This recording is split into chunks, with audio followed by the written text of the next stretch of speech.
elle s'est mariée, ça fait moins de 6 mois. Et elle découvre enfin le visage de son époux. C'est-à-dire quoi? Elle était avec quelqu'un, c'est-à-dire pas être avec la personne, mais ils échangeaient régulièrement depuis presque 2 ans au téléphone. Ils n'ont jamais cohabité ensemble. Ils n'ont jamais eu, voilà, le truc de, voilà. Océane est mariée avec un homme, bien sûr, et depuis 4 mois. Ouais, elle est mariée depuis 4 mois. Et c'est maintenant qu'elle découvre son comportement, sa manière d'être, sa manière de vivre, tout ça. Qu'est-ce qui se passe? Ils se sont mariés, ils vivent maintenant ensemble, mais elle a remarqué que côté intime, intimement, ils ne sont pas liés. Quand il a besoin de, vous voyez, un peu de faire le truc avec elle, il fait ça, il ne l'embrasse, il ne l'a jamais embrassé, pas de préliminaire, ni rien. Il va droit au but, au fait. Vous voyez ce que je vais dire. Et puis quand il finit, il va se coucher au salon comme si comme s'il ne veut plus d'elle, ou bien elle est indésirable, ou bien elle le force à faire ça ou pas. Au fait, et il est bizarre, il n'est pas attentionné ni rien. Et elle est malheureuse, elle souffre dans son foyer. C'est ce qu'elle a dit. Et après, ce qui l'a beaucoup touchée est qu'elle a décidé de savoir pourquoi il se comporte ainsi. Elle ne lui a rien demandé. Elle a décidé de savoir pourquoi il se comporte ainsi. Et ensuite, elle a décidé de fouiller son téléphone, fouiller ses affaires.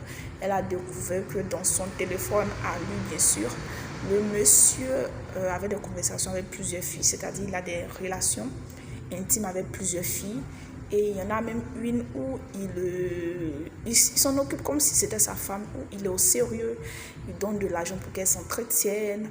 Il lui fait des trucs, tout ça. Et pour qu'elle s'entretienne, pour qu'elle prenne soin d'elle. Et elle, ça l'a choquée. C'est comme si elle est là, elle a une décoration dans la maison où elle est. Et elle a décidé, bien sûr, comme toute famille, a décidé d'en parler en allant voir la soeur de son mari, la grande soeur de son mari. Elle lui en parlait et le monsieur dit que, pardon, la dame dit qu'elle supporte que c'est ça le mariage, qu'elle n'est pas obligée de partir, qu'elle reste là, qu'elle ne bouge pas, qu'elle soit scotchée là. Voilà, que même si elle le divorce, celui qui va trouver va la tromper, que les hommes c'est comme ça, que c'est ça le mariage. Elle a essayé de parler de ça à sa mère, non pas vraiment à sa mère, mais elle veut rentrer en famille, mais elle craint la réaction de ses parents. Ils lui diront oui, ils vont faire des réunions entre les deux familles et ils trouveront des terrains d'entente. Elle ne veut pas ça, elle veut vivre heureuse au fait. Et tenez-vous bien, pourquoi elle en parlait à sa soeur, à sa belle-soeur, tout ça? Parce que simplement, quand elle a eu à confronter le monsieur, il l'a avoué, puis lui a dit qu'est-ce qu'elle veut, qu'est-ce qu'elle va faire, que si elle n'est pas pour ça, qu'elle dégage de la maison, qu'elle part. Voilà.